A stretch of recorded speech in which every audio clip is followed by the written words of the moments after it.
पक्ष किधर और विपक्ष इधर। जोरदार तालियों से एक प्रतिभागियों का स्वागत कीजिए और युवा संसद की औपचारिक जो शुरुआत है, प्रारंभ है। उधर से आ जाओ कुछ।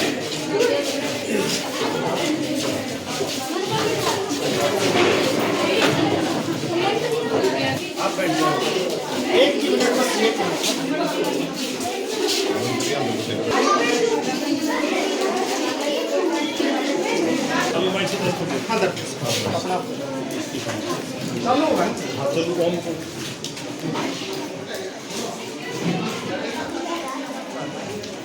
माननीय सांसदों, माननीय अध्यक्ष महोदया,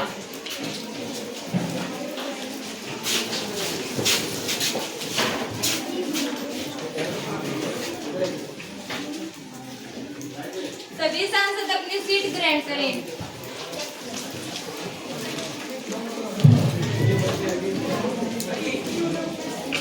आज दिनांक 26 अगस्त 2025 के मानसून सत्र में मैं आप सभी माननीय सांसदों का हार्दिक अभिनंदन करती हूँ। मैं सदन की कार्यवाही की अनुमति प्रदान करती हूँ। महासचिव जी, नवनिर्वाचित सांसदों को शपथ ग्रहण करवाई जाए।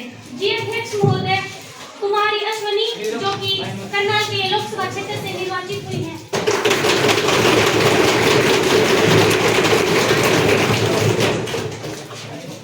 आप शपथ ग्रहण करना चाहेंगे, पट्टी ज्ञान लेंगी? महोदय, मैं शपथ ग्रहण करूँ। आप किस भाषा में शपथ लेंगी? महोदय, हिंदी भाषा में। मैं अश्विनी जो करनाल लोकसभा क्षेत्र से निर्वाचित हुई हूँ, ईश्वर की शपथ लेती हूँ कि मैं विधि द्वारा स्थापित भारत के संविधान के प्रति श्रद्धा और निष्ठा रखूंगी तथा देश की प्रभुसत्ता और एकता बनाए रखूंगी। धन्यवाद।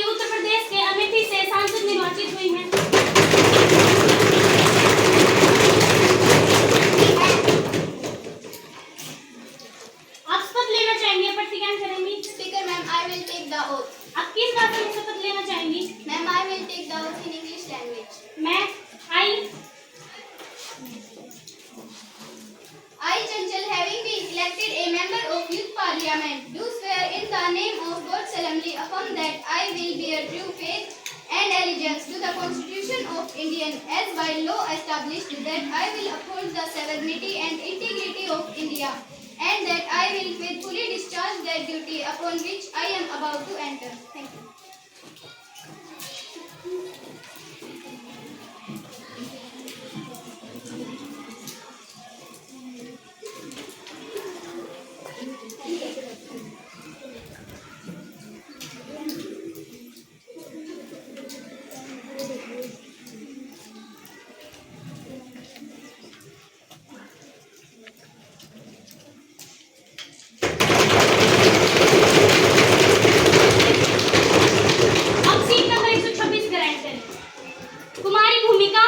मध्य प्रदेश के भोपाल से सांसद निर्वाचित हुई हैं।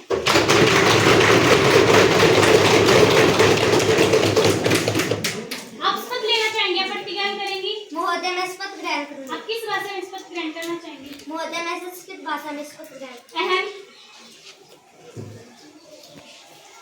अहम भूमिका यो लोकसभा सदस्य रूपे निर्वाचित है। अहम ईश्वर शपथ ग्रहणामि। अहम संभावना भारतस्य सत्यनिष्ठा प्रतिज्ञाने यद्विधानं प्रति सत्यनिष्ठा च धारयिष्यामि। अहं भारतस्य प्रभुतानाम् अखण्डतानां च अक्षतया रक्षिष्यामि। ताम्रस्य यातुं पदमहं करिष्यामि अस्मि। तत् कर्तव्यनाम अवापरलीं निर्वहनं करिष्यामि। धन्यवाद।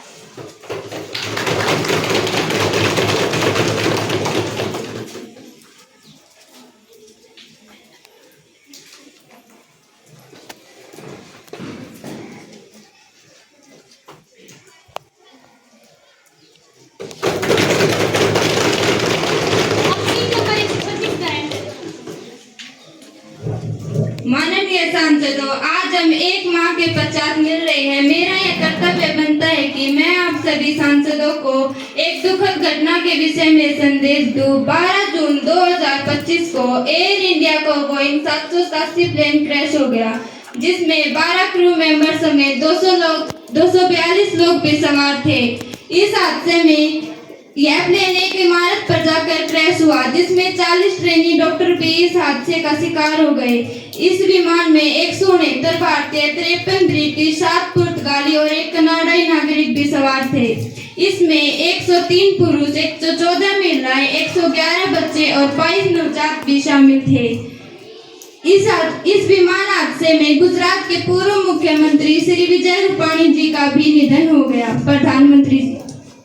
माननीय अध्यक्ष महोदय, अहमदाबाद विमान दुर्घटना में मारे गए यात्रियों तथा डॉक्टरों के प्रति मैं गहरी संवेदना व्यक्त करती हूँ। इस हादसे में गुजरात के पूर्व मुख्यमंत्री श्री विजय रूपाणी का भी देहांत हुआ। वे 2016 से 2021 तक गुजरात के मुख्यमंत्री। वे एक कुशल राजनीति तथा सरल स्वभाव वाले व्यक्ति। माननीय अध्यक्ष महोदय, मैं आपके माध्यम से संसद को यह विश्वास दिलाती हूँ कि सरकार इस मुश्किल घटना में सभी दिव्यांग परिवारों के साथ है तथा सरकार की ओर से हर संभव मदद दी जाएगी।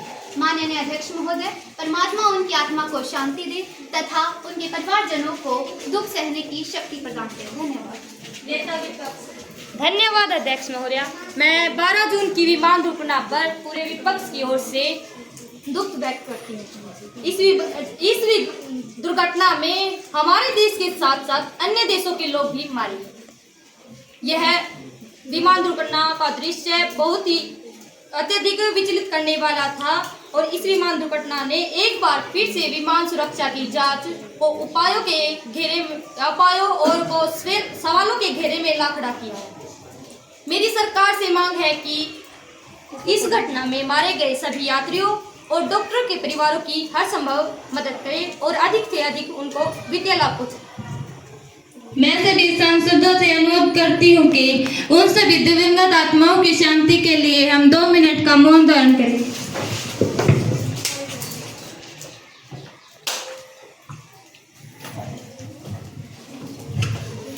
महासचिव जी, शोक संदेश शोकग्रस्त परिवारों को भेज दिया जाए। जी अध्यक्ष महोदय, शोक संदेश ग्रस्त परिवार को भेज दिया जाए। माननीय सांसदों, अंतर्राष्ट्रीय स्तर पर भारत का नाम ऊंचा करने वाले महान विभूतियों के विषय में बताते हुए अत्यधिक खुशी हो रही है। सुपुत्री Divya Deshmukh FIDE chess women final में उन्होंने विजय हासिल की है। इसके साथ ही वह भारत की चौथी शतरंज महिला ग्रैंड मास्टर बन गई हैं। उन्होंने अपने साथ भारतीय साथी कोनेरू एमपी को हराकर ये गौरव अपने नाम किया है। मैं सभी सांसदों की तरफ से उन दोनों खिलाड़ियों को हार्दिक शुभकामनाएं देती हूँ। माननीय सांसदों, एक और उपलब्धि के विषय में बात बताते हुए अत्यधिक गौरव प्राप्त हुआ है। डी गुकेश, जो कि भारतीय शतरंज खिलाड़ी हैं, उन्होंने 5 जुलाई 2025 को मैग्नस कार्लसन को शतरंज में मात दे दी। अब वे इसी के साथ विश्व नंबर 1 चेस ग्रैंड मास्टर बन गए हैं। मुझे अत्यधिक खुशी हो रही है कि भारत ने अपना नाम खेल के क्षेत्र में ऊंचा किया है। प्रधानमंत्री जी, अपने मंत्रिमंडल के नए मंत्रियों का परिचय सदन से कराएं। धन्यवाद अध्यक्ष महोदय। मैं आपके माध्यम से नए मंत्रियों का परिचय करवाती हूँ। आप है गृह मंत्री अश्वनी, आप है वित्त मंत्री रेखा, आप है रक्षा मंत्री सिया, आप है शिक्षा मंत्री शीतल, आप है कानून मंत्री ईशू, आप है विदेश मंत्री चंचल,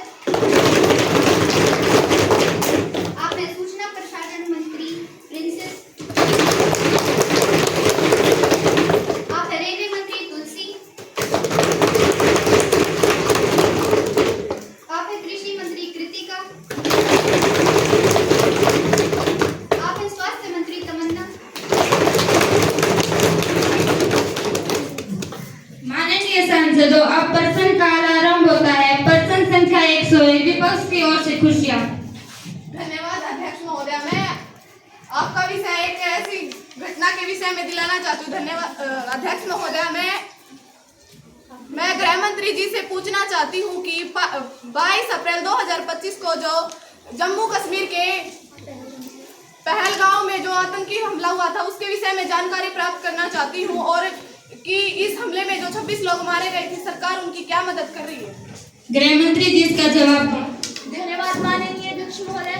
मैं आपके माध्यम से सम्मानित सांसद जी को बताना चाहूंगी कि कोई भी धनराशि नुकसान की भरपाई नहीं कर सकती, लेकिन निर्दोष नागरिकों के खिलाफ इस क्रूरता और बर्बरतापूर्ण करते कि हम कड़ी निंदा करते हैं। अध्यक्ष महोदय, केंद्र सरकार की ओर से इस आतंकी घटना में मारे गए लोगों को 50 लाख रुपए का मुआवजा, एक व्यक्ति को सरकारी नौकरी तथा प्रधानमंत्री आवास योजना की सुविधाएं उपलब्ध करवाई गई हैं। और मैं सदन को यह भी बताना चाहती हूँ कि ये सुविधाएं हमने अधिकतर लोगों को उपलब्ध करवा दी हैं। इसके अतिरिक्त जम्मू कश्मीर सरकार की ओर से मृतकों को 10 लाख रुपए का मुआवजा, गंभीर रूप से घायल व्यक्ति को 2-2 लाख रुपए का मुआवजा एवं मामूली रूप से घायल को 1-1 लाख रुपए की मदद करवाई गई है। धन्यवाद। कोई पूरक प्रश्न? धन्यवाद माननीय अध्यक्ष महोदय। मुझे आपने पूरक प्रश्न पूछने का संदेश दिया। 22 अप्रैल के आतंकी हमले में सरकार ने अब तक क्या कार्रवाई की है? गृह मंत्री जी इसका जवाब दें। धन्यवाद माननीय अध्यक्ष महोदय।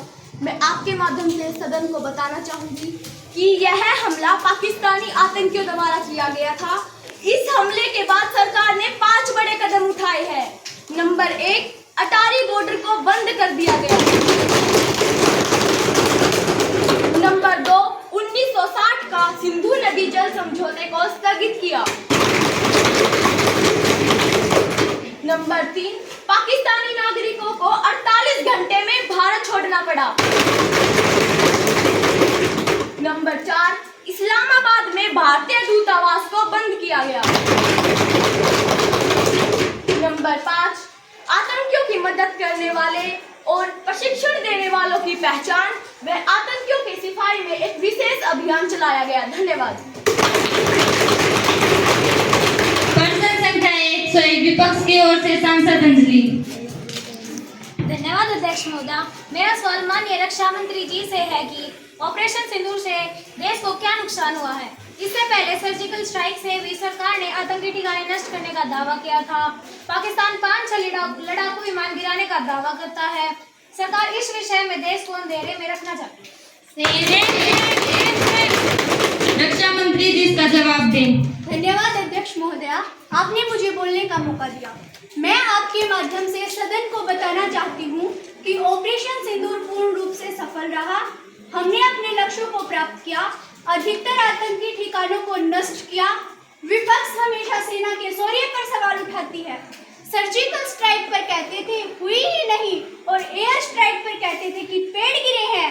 माननीय अध्यक्ष महोदया, अगर आज एग्जाम में मार्क्स अच्छे आ जाते हैं तो ये नहीं पूछा जाता कि कितने पेन लगे और कितने पेपर लगे।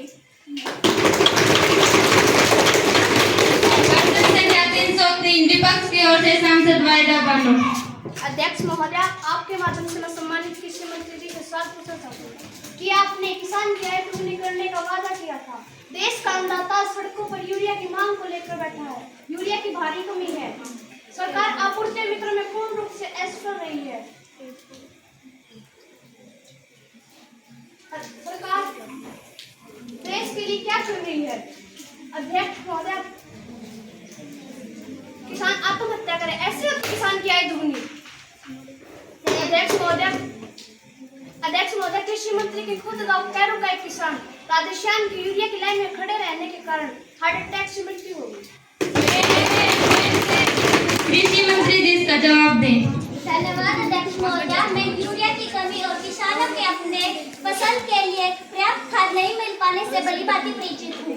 मैं आपके माध्यम से सदन को यह बताना चाहती हूँ कि सरकार यूरिया आपूर्ति बढ़ाने और वितरण प्रणाली सुधारने के लिए काम कर रही है, और सरकार किसानों की आय दुगनी करने के लिए प्रतिबद्ध है।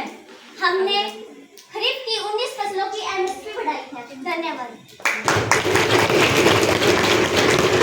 पर्ची संख्या 157 विपक्ष की ओर से सांसद रश्मि। धन्यवाद अध्यक्ष महोदय, आपने मुझे बोलने का अवसर प्रदान किया। मैं आपके माध्यम से शिक्षा मंत्री जी से पूछना चाहूंगी कि पूरे देश में शिक्षा प्रणाली दिन प्रतिदिन खराब होती जा रही है। 15 मई 2025 को देश की प्रतिष्ठा परीक्षा संस्थान में एनटीए द्वारा संचालित यूजीसी नीट का पेपर आउट हो गया। विभिन्न राज्यों में यह पेपर दोबारा करवाने की मांग की गई, परंतु आपके द्वारा यह पेपर दोबारा नहीं करवाया गया। धन्यवाद माननीय अध्यक्ष महोदय, आपने मुझे बोलने का मौका दिया।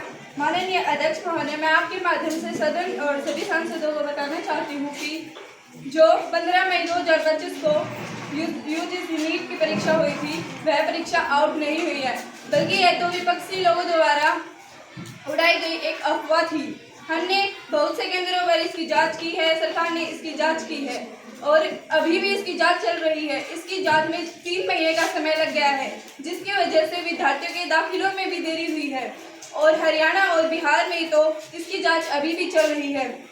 जैसे ही मामला स्पष्ट होता है, सांसद को अवगत कराया जाएगा।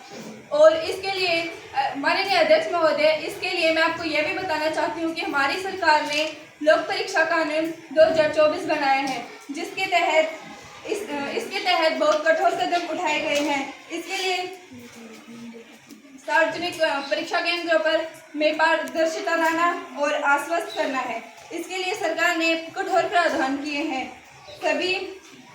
किसी भी दोषी व्यक्ति या संस्था को इसके लिए 10 साल की कैद तथा 1 करोड़ रुपए जुर्माना भरना पड़ सकता है। पर्ची संख्या 202 विपक्ष की ओर से सांसद मंजू। धन्यवाद अध्यक्ष महोदय। माननीय अध्यक्ष महोदय, मेरा सवाल विदेश मंत्री जी से है। हमारी विदेश नीति पूर्ण रूप से विफल रही है। ऑपरेशन सिंदूर के दौरान किसी भी देश ने हमारा समर्थन नहीं किया।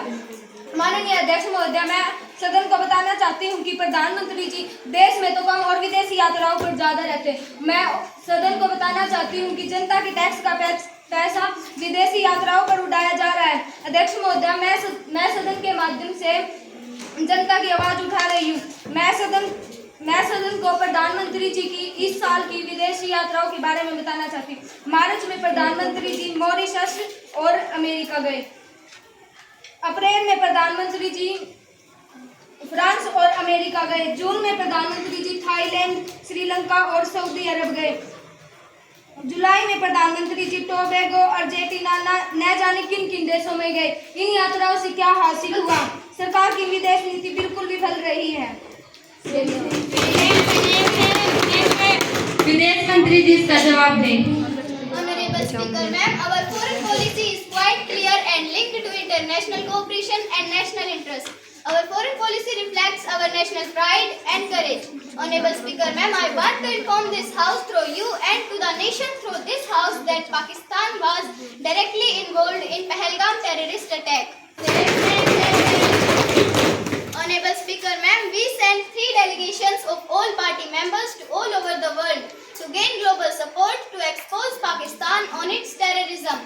These delegations traveled 33 countries from 21st May to 5th June and discussed on success of Operation Sindoor and our decisive action against terrorism.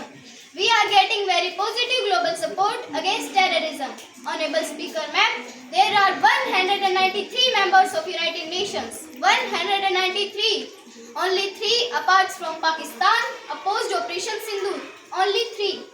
From 25th of April till the commencement of Operation Sindoor. During this period, there were obviously a number of phone calls, a number of conversations. I think almost 27 calls to Prime Minister. Of 35-40 letters of support came in, and what we tried to do was to create a narrative, prepare the diplomacy for the launch of Operation Sindoor. If you look through this period, and I would be very happy to share with the House the exact position of various governments. Overwhelmingly, there was recognition that terrorism, which is unacceptable, that a country which has been attacked has the right to defend itself, and that India was doing exactly that. माननीय अध्यक्ष महोदय, मैं operation सिंदूर के इतनी जल्दी रोकने पर सवाल खड़ा कर रहा हूँ। खड़ा कर रहा हूँ कि हमारा भारत देश एक संप्रभु राष्ट्र है, लेकिन माननीय प्रधानमंत्री जी ने हमारे राष्ट्र के गौरव को कलंकित किया है। उन्होंने अमेरिका राष्ट्रपति डोनाल्ड के हस्तक्षेप से ऑपरेशन सिंदूर रोक दिया। माननीय अध्यक्ष महोदय, अमेरिका राष्ट्रपति डोनाल्ड ट्रंप 29 बार अब तक कह चुके हैं कि सीज फायर उन्होंने ही करवाया है। एक बार नहीं, विभिन्न अंतर्राष्ट्रीय मंचों के माध्यम से कहा है।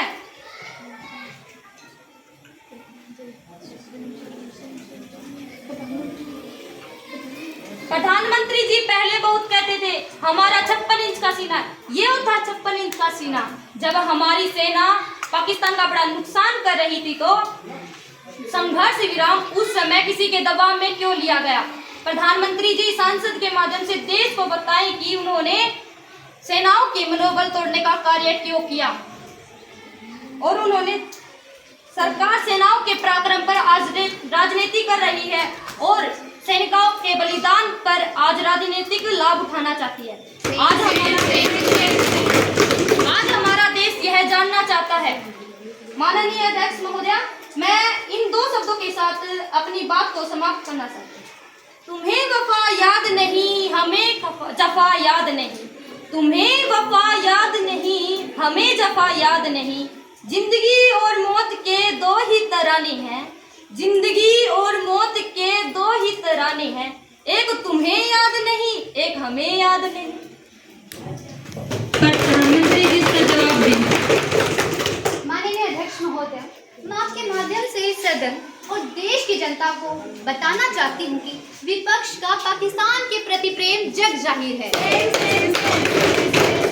इनके तो कुछ साथियों ने पहले ही पहलगाम हमले पर क्लीन चिट दे दी थी। पहले कहते थे ऑपरेशन सिंदूर शुरू ही क्यों किया और अब कहते हैं बंद ही क्यों किया। माननीय अध्यक्ष महोदय, विपक्ष का पाकिस्तान के प्रति प्रेम पर मेरे 2 शब्द हैं। महोदय जी गौर से सुनिएगा। तुम हमें ना चाहो कोई बात नहीं, तुम हमें ना चाहो कोई बात नहीं, तुम अगर किसी और को चाहोगे तो मुश्किल होगी। माननीय अध्यक्ष महोदय, मैं आपके माध्यम से सदन और देश की जनता को बताना चाहती हूँ कि दुनिया के किसी भी नेता ने ऑपरेशन सिंदूर रोकने के लिए नहीं कहा। झूठ है। इसी दौरान 9 तारीख की रात को अमेरिका के राष्ट्रपति का मेरे पास कॉल है। वो घंटों भर कॉल करने का प्रयास करते रहे, लेकिन मेरी मंत्रिमंडल के साथ मीटिंग थी, इसलिए मैं उनका कॉल नहीं उठा। कुछ समय बाद मैंने उनको कॉल बैक किया और कॉल करने का कारण पूछा। उन्होंने बताया कि पाकिस्तान बड़े हमले की तैयारी कर रहा है। माननीय अध्यक्ष महोदय, मेरा जो जवाब है वो गौर से सुनिएगा। कुछ को तो मेरा जवाब समझ भी नहीं आएगा। अगर पाकिस्तान ने भारत पर हमला किया तो ये नया भारत है, गोली का जवाब गोलों से देता है। अगर पाकिस्तान ने परमाणु हमला किया, माननीय अध्यक्ष महोदय, मैं आपको आश्वासन दिलाती हूँ भारत का तो कुछ नहीं बिगड़ेगा, लेकिन पाकिस्तान दुनिया के नक्शे से जरूर हट जाएगा। ये होता है 56 इंच का सीना, ये है आज का नया भारत, जो आंख में आग डालकर बात करना भी जानता है और आंख निकालना भी जानता है। धन्यवाद। माननीय सांसदों, अब प्रश्न काल समाप्त होता है और शून्यकाल प्रारंभ होता है।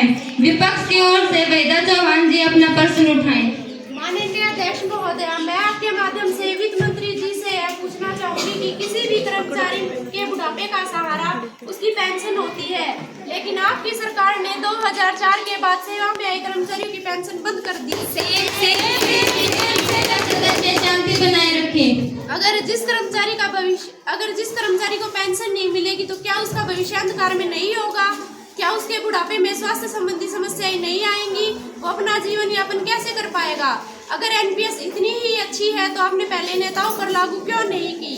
आज भी 20 साल बाद नेता ओपीएस का सहारा क्यों ले रहे हैं? कुछ तो शर्म करो। इसका जवाब दें। धन्यवाद माननीय अध्यक्ष महोदय, मैं आपके माध्यम से सदन को यह बताना चाहती हूँ कि राष्ट्रीय पेंशन प्रणाली भारत सरकार द्वारा संचालित सेवानिवृत्ति योजना है, जिसमें कर्मचारी 10% और केंद्र या राज्य 14% अपना योगदान देती है। ये कर्मचारी के भविष्य को भी सुरक्षा देती है। और तो और अध्यक्ष महोदया, एनपीएस को 36 से भी अधिक देशों ने अपनाया है और देश ओल्ड पेंशन स्कीम से देश की अर्थव्यवस्था को भी भारी दबाव पड़ रहा था। इससे देश की जीडीपी को भी एक नई दिशा मिलेगी। धन्यवाद माननीय अध्यक्ष महोदया। विपक्ष की ओर से संसद रजनी अपना प्रश्न उठाएं।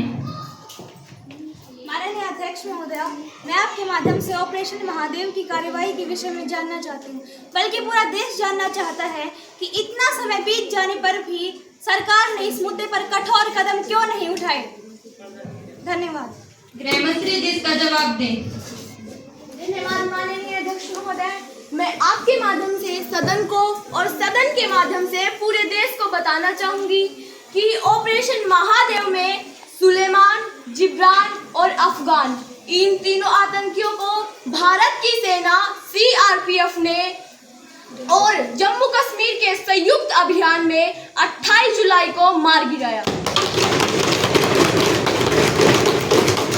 ये लश्कर ए तोयबा के आतंकी थे। मैं पूरे सदन के माध्यम से देश को बताना चाहूंगी कि पहलगांव आतंकी हमले में यही तीनों आतंकी शामिल थे और देश की अखंडता और संप्रभुता पर वार करने वालों को मिट्टी में मिला दिया है। अध्यक्ष महोदय, धन्यवाद।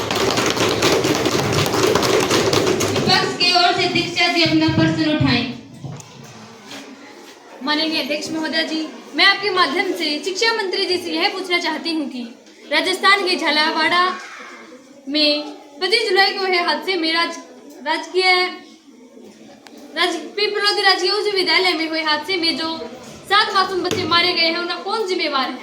और तो अध्यक्ष महोदय, उनमें से 25 मासूम बच्चे गंभीर रूप से घायल भी हुए हैं। राजस्थान में आपकी पार्टी की सरकार है, सरकार क्या कदम उठा रही है इसके बारे में? अध्यक्ष महोदय, स्कूलों से अर्थियां निकल रही हैं और घरों की चिराग बुझ रहे हैं। अध्यक्ष महोदय, नेताओं के घर गिरने की खबर कभी नहीं सुनी और संसद भवन गिरने से पहले नया बना दिया गया, तो फिर स्कूल गिरने का इंतजार क्यों? शिक्षा मंत्री जी इसका जवाब दें। धन्यवाद माननीय अध्यक्ष महोदय, आपने मुझे बोलने का मौका दिया। माननीय अध्यक्ष महोदय, मैं आपको बताना चाहती हूँ कि राजस्थान के झालावाड़ में जो स्कूल हादसा हुआ है उसकी मैं कड़ी निंदा करती हूँ। शिक्षा मंत्री मदन दिलावर जी ने उस स्कूल के सभी अध्यापकों को सस्पेंड कर दिया गया है और सरकार ने स्कूल भवन की मरम्मत के लिए 200 करोड़ रुपए की आर्थिक सहायता प्रदान की है। मृतक बच्चों के लिए आर्थिक सहायता प्रदान की है और घायल होने वाले बच्चों का उचित इलाज की व्यवस्था की है। सरकार ने इस हादसे में होने वाले जितने भी गुनहगार हैं उनको बख्शा नहीं जाएगा, ये आश्वासन लिया है। अध्यक्ष महोदय, मैं आपके माध्यम से यह भी बताना चाहती हूँ कि हम एक ऐसे शिक्षा नीति की योजना बना रहे हैं जिसमें हर तकनीकी को जानने वाला युवा अब्दुल कलाम बने। IIT और NIT में पढ़ने वाला बच्चा नासा के लिए नहीं बल्कि इसरो के लिए काम करे। हम क्रिकेट, फुटबॉल, हॉकी कुछ भी खेले तो वो भारत के लिए खेले। अगर कोई हिमा दास दौड़कर नारी सशक्तिकरण का उदाहरण बनकर स्वर्ण पदक जीते तो वो भारत के लिए जीते।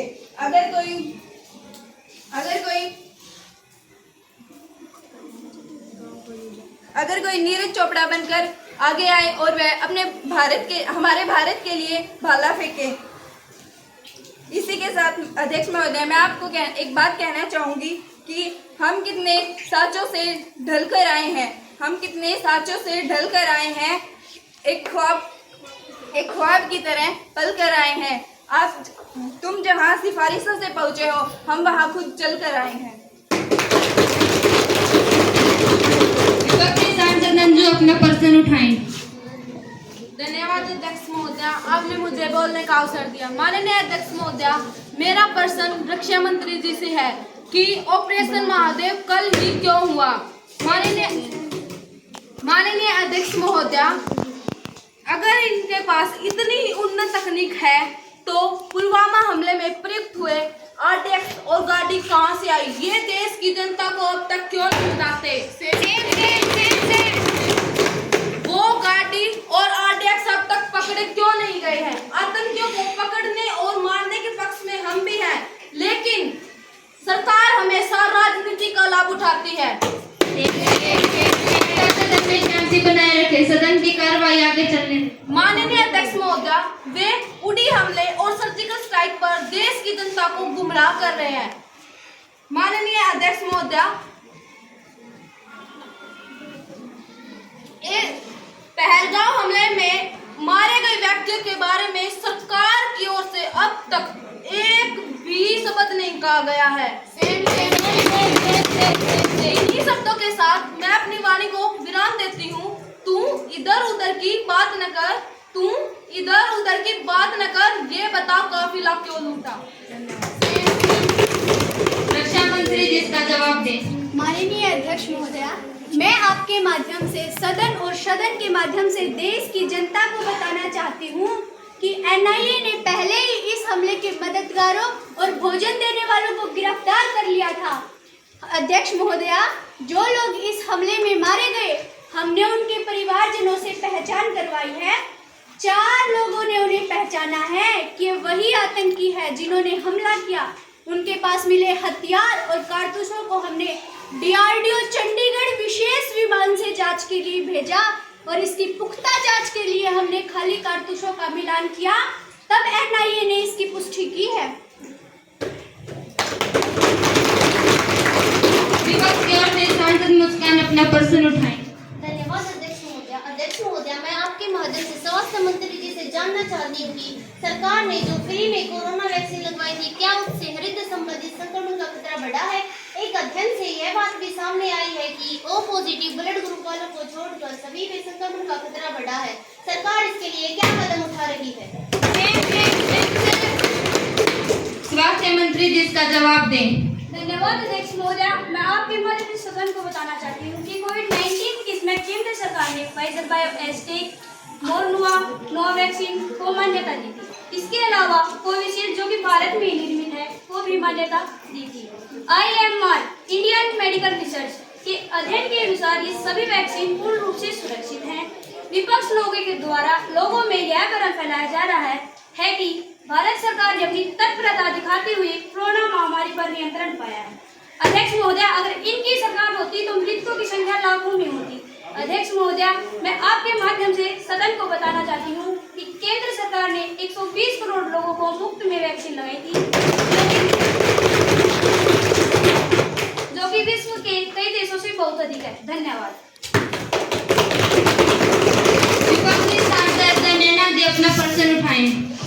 धन्यवाद अध्यक्ष महोदया, आपने मुझे बोलने का अवसर दिया। मेरा प्रश्न शिक्षा मंत्री जी से है कि गुणवत्तापूर्ण शिक्षा के लिए सरकार क्या कदम उठा रही है। देश में शिक्षा के हालात बद से बदतर हो रहे हैं। पहली से 5वीं कक्षा के विद्यार्थी 2 अंकों के जोड़ और भाषा ज्ञान में भी सक्षम नहीं है। देश के 70% विद्यालयों में तो अध्यापकों की कमी है। अध्यक्ष महोदया, बच्चों के भविष्य के साथ खिलवाड़ हो रहा है। एक ताजा मामला है हरियाणा का ही, जहां 2022 में विद्यार्थियों को सरकार की ओर से टैब दिया गया था। उसमें नेताओं और अधिकारियों की मिली भगत से बहुत बड़ा घोटाला हुआ है। और तो और अब सरकार ने टैब का नेट बंद कर दिया है, जिससे सभी टैब डब्बा बन के रह गए हैं। धन्यवाद। शिक्षा मंत्री जी इसका जवाब दें। धन्यवाद माननीय अध्यक्ष महोदय। अध्यक्ष महोदय, मैं आपके माध्यम से सदन को बताना चाहती हूँ कि सरकार गुणवत्तापूर्ण शिक्षा के लिए राष्ट्रीय शिक्षा नीति 2020 के तहत एक नया हौसला लेकर आई है। इसमें विद्यार्थियों की गुणवत्तापूर्ण शिक्षा के साथ साथ अध्यापकों की कार्यशैली और अध्यापन नवाचार के लिए वर्ष में 40 घंटे के प्रशिक्षण की व्यवस्था की गई है। इसके साथ ही हरियाणा का एक मामला सामने आया है, जिसके लिए कार्यवाही चल रही है। स्पष्ट होते ही संसद को इससे अवगत कराया जाएगा। माननीय सांसदों, अब सांसद रश्मि सूचना प्रसारण मंत्री जी का ध्यान एक सुरक्षा से जुड़े मुद्दे की ओर दिलाना चाहती हैं। सांसद रश्मि। माननीय अध्यक्ष अध्यक्ष महोदय, मैं आपके माध्यम से सूचना प्रसारण मंत्री का ध्यान एक व्यक्तिगत सुरक्षा से जुड़े मुद्दे की ओर दिलाना चाहूंगी कि भारत में 80 करोड़ से अधिक लोग व्हाट्सएप चलाते हैं। यह व्हाट्सएप अमेरिका के मेटा का है। यह 2009 में स्थापित किया गया था, लेकिन अब यह व्हाट्सएप हमारी निजी सुरक्षा के साथ खिलवाड़ कर रहा है। अब कोई भी व्यक्तिगत डाटा पढ़ा जा सकता है। अगर कोई व्यक्ति अपने फोन से किसी दूसरे के फोन के व्हाट्सएप का बारकोड स्कैन कर लेता है तो वही व्हाट्सएप उसके फोन में चलने लगता है।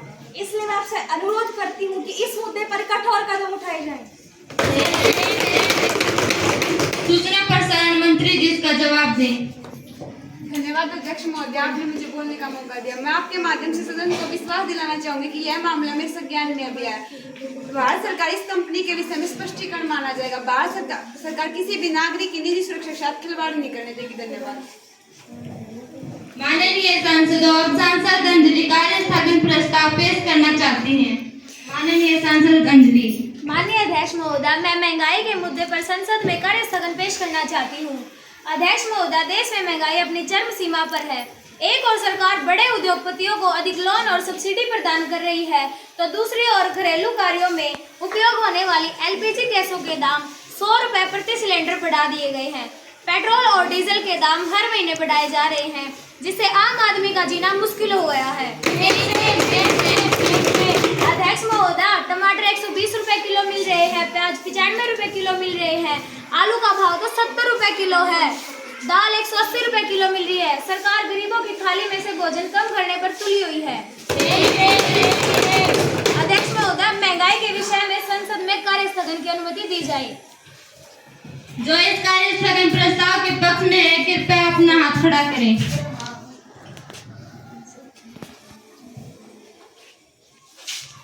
जो इस कार्य स्थगन प्रस्ताव के विपक्ष में, कृपया अपना हाथ खड़ा करें।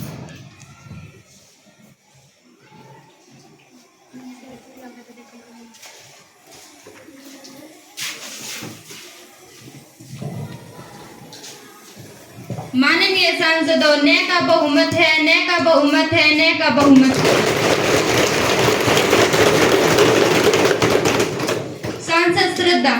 धन्यवाद अध्यक्ष महोदय। पिछले दिनों 20 सितंबर को जो संसदीय जनप्रतिनिधिमंडल ने कश्मीर घाटी का दौरा किया, जिस पर नई दिल्ली से प्रकाशित एक समाचार पत्र ने संसद के गंभीर रूप से विधिकार को भंग किया। वही पर सदन को भंडमल तथा पशुओं का सदन का जो दूसरों की कमाई पर देते हैं, तो हमारी प्रतिष्ठा का सवाल। इसलिए मैं आपसे निवेदन करते कि इस मामले को उठाने दीजिए। श्रद्धा जी, आपने इस संबंध में कोई नोटिस नहीं दिया है। आप समाचार कॉपी के साथ साथ नोटिस भी दें। मैंने कल ही लेख पढ़ा था, आज सुबह 10 बजे नोटिस दे दिया है। मैं इसको विशेष अधिकार हनन समिति को सौंप दूंगी। छानबीन के बाद जो निर्णय होगा आपको उससे अवगत करा दिया जाएगा। महोदय। माननीय सदस्यगण, मुझे घोषणा करनी है। रूस के महामहिम राष्ट्रपति व्लादिमीर पुतिन एक शिष्टमंडल के साथ 3 दिन की भारत यात्रा पर हैं। रूस और भारत में पुराने दोस्ताना संबंध रहे हैं। हम उन संबंधों को तरोताजा करने की कोशिश कर रहे हैं। आगे भी सहयोगी बनकर हम यह कार्य करते रहेंगे। हम उनका स्वागत करते हैं।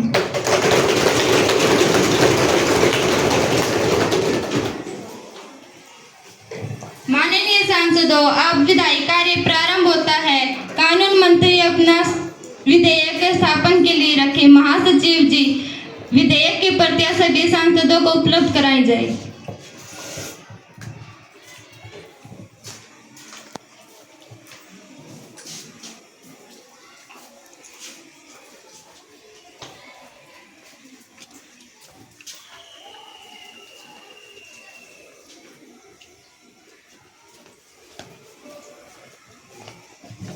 कानून मंत्री जी। माननीय अध्यक्ष महोदय, मैं आपके माध्यम से नारी शक्ति वंदन विधेयक 2025 पुनः स्थापना के लिए सदन में प्रस्तुत करना चाहती हूँ।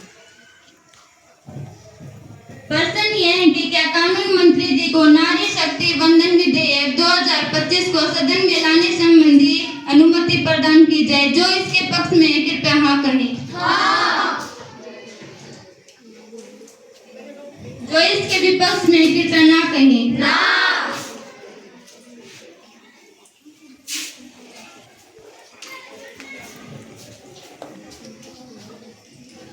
माननीय सांसदों,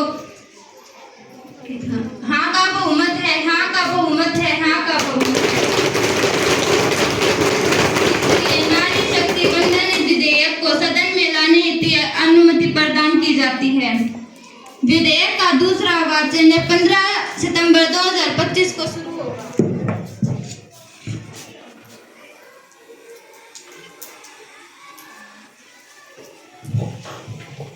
माननीय सांसदों, नारी शक्ति वंदन विधेयक 2025 का दूसरा वाचन शुरू होता है।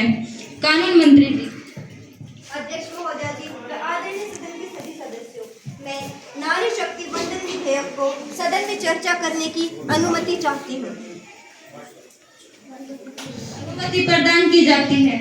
अध्यक्ष महोदया, मैं नारी शक्ति वंदन विधेयक 2025 के कुछ महत्वपूर्ण उद्देश्य बताना चाहती हूँ। पहला, महिला आरक्षण। इस विधेयक के अंतर्गत लोकसभा और राज्य विधानसभाओं में महिलाओं के लिए 33% आरक्षण होगा। यह विधेयक लोकसभा और राज्य विधानसभाओं में इस विधेयक से महिलाओं को राजनीतिक, सामाजिक व आर्थिक लाभ पहुंचेगा। यह विधेयक जनगणना और परिसीमन के बाद लागू किया जाएगा। यह विधेयक राज्यसभा और राज्य विधान परिषदों में लागू नहीं किया जाएगा। अध्यक्ष महोदया, दुनिया में आधी आबादी महिलाओं की है, इसलिए उनके उत्थान और बेहतर भविष्य के लिए उनको राजनीति में अधिक अधिकार देने की महत्वपूर्ण आवश्यकता है। इसलिए मैं सम्मानित सांसदों से विधेयक को पारित करने की अपील करती हूँ। विपक्षी सांसद कुमकुम जी अपना विचार दें। धन्यवाद माननीय अध्यक्ष महोदया, मैं आपका आभार प्रकट करती हूँ कि मुझे नारी शक्ति वंदन अधिनियम के बारे में बोलने का अवसर प्रदान किया। माननीय अध्यक्ष महोदया, मैं इस सदन से जानना चाहती हूँ कि मुझे इस विधेयक में अनेक सी कमियां नजर आ रही हैं। इस विधेयक से केवल अमीर और चुनिंदा महिलाओं को ही लाभ मिलेगा। इस वर्ग से केवल उच्च वर्ग की महिलाएं ही लाभान्वित होंगी। चुनाव लड़ने के लिए लाखों रुपए की जरूरत पड़ती है, लेकिन कुछ महिलाएं अपने अधिकारों से भी वंचित है और अशिक्षित महिलाएं अपने अधिकारों के प्रति बिल्कुल भी सचेत नहीं हो सकती। अगर वे शिक्षित ही नहीं होंगी तो वह संसद में अपने अधिकारों के प्रति आवाज कैसे उठा पाएंगी। माननीय अध्यक्ष महोदया, मैं सरकार से महिलाओं को पहले आत्मनिर्भर बनाने की अपील करती हूँ और बाद में इस विधेयक को पारित किया जाए। सत्ता पक्ष से सांसद रेखा। धन्यवाद माननीय अध्यक्ष महोदया, मैं आपके माध्यम से सभी सम्मानित सांसदों को बताना चाहती हूँ कि महिलाओं को अधिक आत्मनिर्भर बनाने की आवश्यकता है। पहली लोकसभा में महिलाओं का आंकड़ा केवल 5% था। 17वीं लोकसभा के आते आते यह आंकड़ा 14% तक पहुंचा और 18वीं लोकसभा में यह कुल 82 महिला सांसद थी, जो कि सदन का कुल हिस्सा 15% है। अध्यक्ष महोदया, भारत दुनिया का सबसे बड़ा लोकतंत्र देश है, लेकिन लोकतंत्र में महिलाओं का आंकड़ा ही हमें शर्म महसूस कराता है। अध्यक्ष महोदया, मैं कुछ देश के आंकड़े आपके सामने प्रस्तुत करना चाहती हूँ, जिसमें रवांडा 61% महिलाओं का प्रतिनिधित्व है, क्यूबा जिसमें 53% महिला सांसद हैं और निकारागुआ में 52% महिला सांसद हैं। महिलाओं के प्रतिनिधित्व में सिर्फ शीर्ष 3 ही देश हैं, जो कि अध्यक्ष महोदया, महिलाओं को अधिक राजनीति में अत्यधिक भागीदारी की जरूरत है। इसलिए मैं सब सम्मानित सांसदों से विधेयक पास करने की अपील करती हूँ। धन्यवाद माननीय। विपक्षी सांसद पायल जी अपना विचार रखें। धन्यवाद अध्यक्ष महोदय, आपने मुझे बोलने का अवसर प्रदान किया। जिस समाज में 60% महिलाएं घूंघट में रहती हो और 35% महिलाओं की शादी बाल अवस्था में कर दी जाती हो, उन्हें पढ़ने लिखने की अपेक्षा घर के कार्यों के लिए उपयुक्त माना जाता हो, उस देश में महिलाओं को लोकसभा और राज्य विधानसभा में 33% आरक्षण देने का क्या औचित्य है। महिलाएं ठीक से स्कूटी नहीं चला सकती, वे देश क्या खाक चलाएंगी। इसलिए मेरा मानना है कि यह विधेयक गैर जरूरी है। धन्यवाद। की ओर से प्रधानमंत्री जी। माननीय अध्यक्ष महोदय, जिस प्रकार स्थानीय स्तर पर महिलाओं को 33% आरक्षण मिल रहा है, इससे उनकी राजनीतिक भागीदारी बढ़ रही है। इस विधेयक से महिलाओं में निर्णय लेने की क्षमता बढ़ेगी। माननीय अध्यक्ष महोदय, महिलाओं के साथ वर्षों से हो रहे अन्याय को संतुलित करने के लिए इस कानून में एक ठोस पहल की गई है।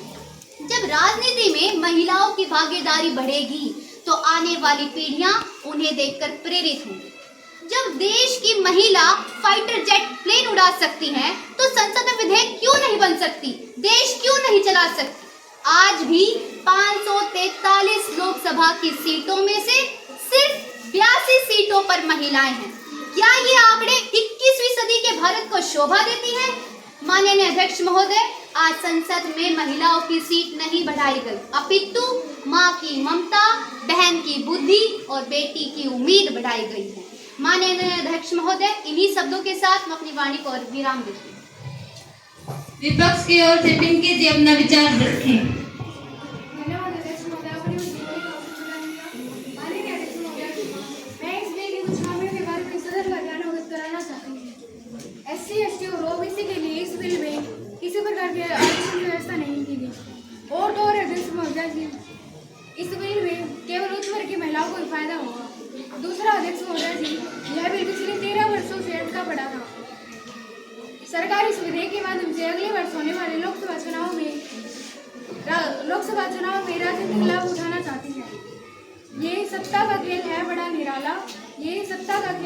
निराला, कहीं पे निगाहें तो कहीं पे निशाना। धन्यवाद। सत्ता पक्ष की ओर से कृतिका जी अपना विचार दें। धन्यवाद अध्यक्ष महोदय, मुझे बोलने का अवसर प्रदान किया। जब महिलाओं की संसद में भागीदारी बढ़ेगी तो दहेज, घरेलू हिंसा, लैंगिक भेदभाव जैसे मुद्दे नई नीतियों का हिस्सा बनेंगे। एक महिला सिर्फ सांसद नहीं होगी, वह अपने साथ करोड़ों बहन बेटियों की आवाज संसद तक लेके जाएगी। इसलिए मेरा मानना है कि यह विधेयक नारी सशक्तिकरण के लिए अत्यंत आवश्यक है। विपक्ष का काम तो बस रोड अटकाना है। पहले कहते थे महिला आरक्षण पर विरोध क्यों नहीं ला रही, अब ला रही है तो विरोध क्यों करना। धन्यवाद अध्यक्ष महोदय। विपक्ष की ओर से नैना जी अपना विचार रखें। धन्यवाद अध्यक्ष महोदय। अध्यक्ष महोदय, कानून मंत्री जी कह रहे हैं कि यह विधेयक बस 15 वर्षों के लिए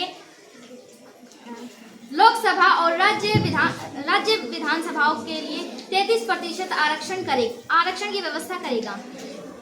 लेकिन राज्यसभा और राज्य विधान परिषद में लागू क्यों नहीं? अध्यक्ष महोदय, सरकार की तो नीयत में खोट है। इस विधेयक को जनगणना और परिसीमन के बाद 2026 और 27 से लागू करना चाहती हैं। अध्यक्ष महोदय, मेरा मानना है कि सरकार को पहले तैयारी करनी थी, फिर विधेयक लाती। अगर उनके पास आइडिया नहीं था तो हमसे पूछ लेते। हमारी उड़ान देखनी है तो आसमां से कहो अपना कद और ऊंचा कर ले। जिसको महिलाओं के उत्थान के विषय में जानना है उनसे कहो वो हमसे आके मिले। धन्यवाद। विपक्षी सांसद मंजू अपना विचार रखें। धन्यवाद अध्यक्ष महोदय, आपने मुझे बोलने का अवसर प्रदान किया। हरियाणा में स्थानीय निकाय में महिलाओं के लिए 50% आरक्षण किए गए, लेकिन आपको और सदन को जानकर हैरानी होगी कि महिलाओं के लिए 70%, लेकिन आपको और सदन को जानकर हैरानी होगी कि 70% महिलाएं तो सरपंच, पंच और पार्षदों की मीटिंग में जाती नहीं, और उनके हस्ताक्षर भी उनके पति या घर वाले ही कर देते हैं। महिला सरपंच गांव की मीटिंगों में जाती ही नहीं। अगर एकाध चली भी जाए तो वह घूंघट में रहती है। उनको अपनी बात रखने व निर्णय लेने का मौका ही नहीं दिया जाता। अब सरकार यही हाल राज्यसभा और लोकसभा में करना चाहती है, लेकिन ये मैं कहना चाहूँगी कि देश के विकास के लिए बिल्कुल भी उचित नहीं है। मैं आपको सदन को बताना चाहती हूँ कि संसद कोई आराम करने का स्थान नहीं है। इससे नीति निर्माण और निर्णय लेने की क्षमता प्रभावित होगी। धन्यवाद। सत्ता पक्ष की ओर से रक्षा मंत्री जी अपना विचार दें। धन्यवाद अध्यक्ष महोदया, आपने मुझे बोलने का अवसर दिया। मैं आपके माध्यम से सदन को बताना चाहती हूँ कि हमारी सरकार ने महिला सशक्तिकरण के लिए स्तर पर कार्य कर रही है। हमने आंगनबाड़ी से लेकर बेटी बचाओ बेटी पढ़ाओ तक के लिए काम किया है। हमारी बेटियां पढ़ लिख कर अपने देश के विकास में योगदान देश के हमारी सरकार ने महिलाओं की सुरक्षा, सहयोग और सहभागिता तीनों के लिए शपथ ली है। इसके लिए 30 करोड़ महिलाओं को बैंक खातों के माध्यम से जोड़ा गया है ताकि महिलाओं की योजनाओं का लाभ सीधा उन तक पहुंच जाए। विपक्ष की ओर से सांसद मनीषा। माननीय अध्यक्ष महोदय, मैं आपके माध्यम से सरकार में पेश किए गए विधेयक में कुछ खामियां बताना चाहती हूँ। सरकार महिला विरोधी नीतियां बनाती है। जहाँ जहाँ पर इनकी सरकारें हैं वहाँ पर राज्य में आए दिन महिलाओं के साथ बलात्कार, लूट और मारपीट की घटनाएं हो रही हैं। शिक्षा की तो कोई व्यवस्था तक नहीं, 50-50 किलोमीटर तक कॉलेज की व्यवस्था नहीं करी गई है। हरियाणा में सत्ता पक्ष की सरकार है। ताजा घटनाक्रम ने पूरे देश और प्रदेश को सदमे और आक्रोश में भर दिया गया है। लोहारू खंड के सिंगारी गांव की बेटी मनीषा का बलात्कार करके शरीर को सत विकसित करने का प्रयास किया गया है। बेटी की गर्दन तो धड़ से ही अलग कर दी गई है। यह तो दिल्ली के निर्भया हत्याकांड से भी सघन अपराध है। अध्यक्ष महोदय, सरकार महिलाओं के प्रति असंवेदनशील, महिला विरोधी है।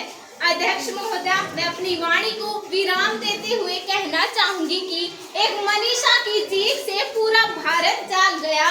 एक मनीषा की चीख से पूरा भारत जाग गया। किसी सुनहरी चिड़िया को वो चील उठाकर भाग गया। किसी सुनहरी चिड़िया को वो चील उठाकर भाग गया। अब दिए जलाना बंद करो, कुछ आदमखोर जलाते हैं। अब दिए जलाना बंद करो, कुछ आदमखोर जलाते हैं। इन गूंगी बहरी सरकारों को हम अपनी आवाज सुनाते हैं। धन्यवाद अध्यक्ष महोदय। विपक्ष आरोप लगाती है कि सरकार महिला विकास के लिए गंभीर नहीं है। मैं आपके माध्यम से विपक्ष को बताना चाहती हूँ कि सरकार ने महिलाओं को सम्मान और आत्मनिर्भर बनाने की दिशा में अनेक कदम उठाए हैं और सरकार ने अब तक 11 करोड़ घरों में शौचालय बनवाए हैं, जिससे हमारी बहू बेटियों को किसी प्रकार की दिक्कत ना हो।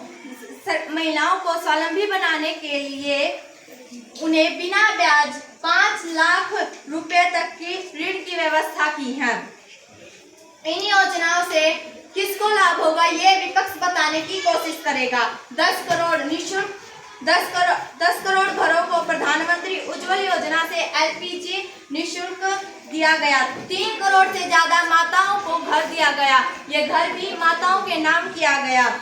ये सभी योजनाएं महिलाओं को सशक्त बनाने के लिए किया गया। इसलिए मैं बिना किसी विरोध के विषय से अपील करती हूँ कि इस विधेयक को पारित करके युग परिवर्तन रूपी हवन में सहमति को आहुति डालें। सिंघानी कांड पर मैं अत्यंत दुख प्रकट करती हूँ और आपके माध्यम से सदन को विश्वास दिलाना चाहती हूँ कि मामले की निष्पक्ष जांच होगी और दोषियों को कड़ी से कड़ी सजा दिलाने के लिए सरकार हर संभव प्रयास करेगी। मैं आपको यह भी बताना चाहूंगी कि मनीषा की प्रारंभिक जांच से यह पता चला कि यह आत्महत्या का मामला लग रहा है। धन्यवाद। विपक्ष की ओर से सांसद मनीषा जी। धन्यवाद अध्यक्ष महोदय, आपने मुझे अवसर दिया कि मैं अपना विचार रख सकूं। मेरा मानना है कि आरक्षण का आधार लिंग नहीं, योग्यता होनी चाहिए। लोकतंत्र में प्रतिनिधि की योग्यता देखी जाती है, महिला या पुरुष नहीं। यह विधेयक महिलाओं के लिए कृत्रिम बैसाखी साबित होगा, जो महिलाओं को आत्मनिर्भर नहीं अपंग बना देगा। यह बिल पूर्ण रूप से प्रतीकात्मक है। असल में महिलाओं का सशक्तिकरण करना चाहते हैं तो महिलाओं को शिक्षा, स्वास्थ्य और रोजगार के बेहतर अवसर उपलब्ध करवाए जाएं, ताकि महिलाएं अपने अधिकारों के प्रति स्वयं जागरूक हों। अध्यक्ष महोदया, नेतृत्व ताकत से आता है, आरक्षण से नहीं। धन्यवाद।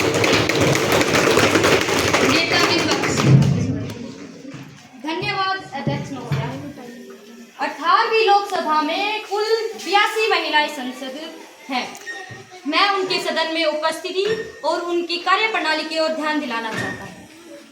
अधिकतर महिलाएं संसद में आती नहीं है। जो आती हैं वे संसद की कार्यवाही में निष्क्रिय रहती हैं। अधिकतर महिलाओं न ही उन्होंने कभी चुनाव प्रचार किया, न ही चुनावी रैलियों में भाषण दिए। ये सारे काम उनके परिवार वाले करते हैं।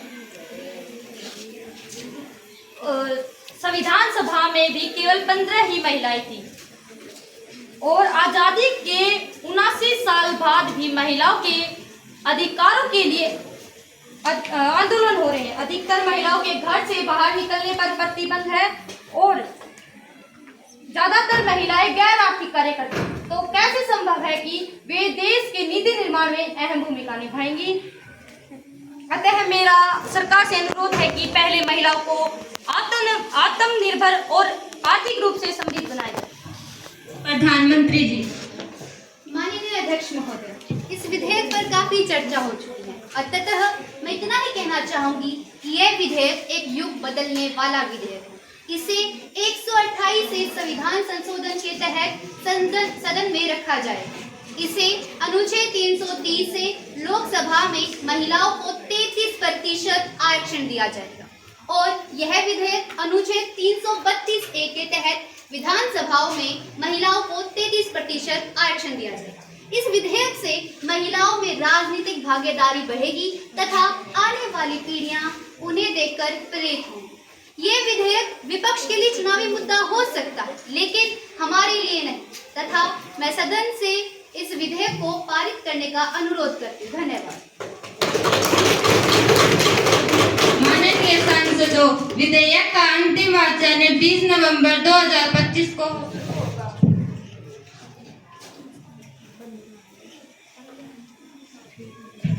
आज दिनांक 20 नवंबर 2025 को नारी शक्ति वंदन विधेयक 2025 पारित किया जाए या नहीं? जो इसके पक्ष में कृपया हाँ कहें।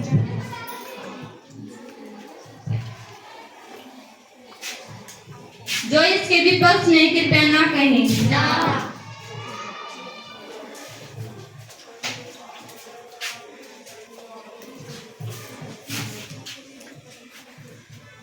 माननीय सांसदों, हाँ का बहुमत है, हाँ का बहुमत है, हाँ का बहुमत है। इसलिए यह विधेयक पारित किया जाता है। महासचिव जी, विधेयक को आवश्यक कार्रवाई के लिए ऊपरी सदन में भेज दिया जाए। जी अध्यक्ष महोदय, भेज दिया जाए। माननीय सांसदों, युवा संसद की कार्रवाई अनिश्चित समय के लिए स्थगित की जाती है।